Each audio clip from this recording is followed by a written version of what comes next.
আচ্ছা, প্রেমিকা কি শুধুই শান্ত, বুঝদার, সহ্যশীল, লক্ষ্মী মেয়ে হতে হবে? লেখক কেন তুমি গল্পে শুধুই ভালো প্রেমিকা দেখাও? কেন সেই প্রেমিকা ঝগড়া করে না? উপন্যাসের প্রেমিকারা কেন অবুঝ হয় না?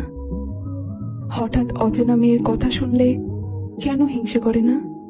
রাগ দেখিয়ে ঝগড়া করে চারটে বাজে কথা বলে না? কেন সে এত নিখুঁত হয়? আচ্ছা, একটা অবুঝ, দস্যি, রাগী, বদমেজাজি, হিংসুটে মেয়ের বুঝি ভালোবাসা হয় না? তার মনে এক সাগর স্নেহ, আবদার, আদর জমে থাকতে পারে না?